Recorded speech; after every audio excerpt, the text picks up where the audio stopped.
"Your sister will live in your apartment." Dad said it casually, like it was already decided. Like my name wasn't on the lease, the deed, the door. I didn't speak, didn't blink. Just watched the steam rise from my untouched plate. Mom chimed in next.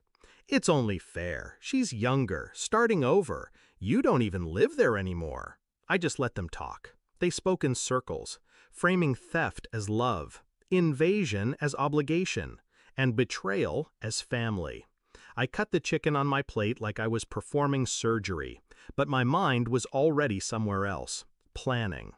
There was a time I would have begged for their approval. I paid for their groceries when Dad's hours were cut, drove my sister to every interview, even when she bailed last minute. I gave, and they took, until thank you turned into you owe us. The day I got the apartment was the first time I chose myself. It was small, but it was mine. A view of the skyline, quiet mornings, peace. Then I got a job offer out of state, 6 months away, remote for now, but on site eventually.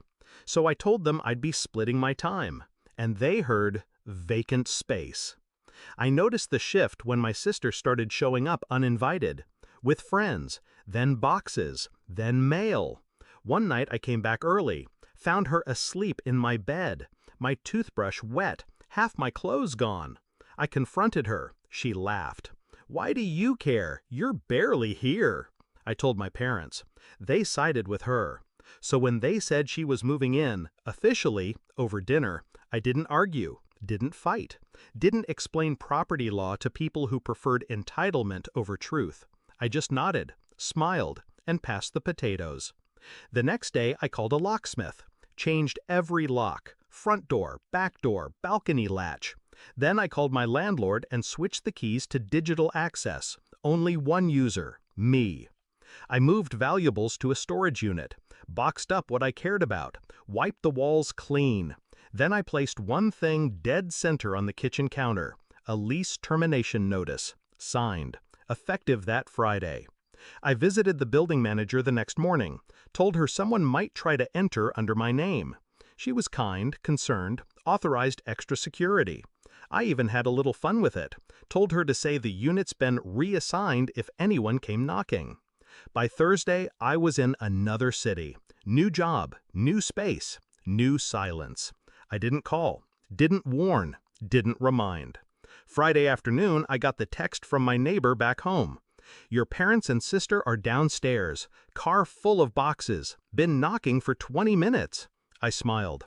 Let them knock. They tried calling, then texting. "Why is your key not working? Did you change the locks? What's going on? Where are you?" I didn't answer. The next message came an hour later, angrier. "Your sister is standing outside with her stuff. Are you really doing this to family?" That word again, family. As if blood justifies everything. As if they didn't make the choice first. I replied only once. "Check the kitchen counter. Oh wait, you can't get in." Later that night I got an email from the landlord. They showed up demanding access, said you gave permission. I reminded them the lease is terminated. They left, eventually. I never went back, didn't need to. A week later, my sister posted a photo online. Her sitting on a couch in someone else's apartment. Caption, "Finally found a place that's mine." I stared at it for a long time. Not out of guilt, but peace. She found what she wanted, and I kept what was mine. I think about that dinner sometimes, the way they spoke like monarchs, not parents. Like my life was a room they could reassign. Like love was conditional, transactional. That day, they thought they won, thought my silence was surrender. But silence is a powerful thing. It gives you time, perspective, leverage. They never saw it coming, because I never raised my voice, never warned them. I just let them talk, while I moved the board beneath their feet. And when they stepped forward, there was nothing left to stand on.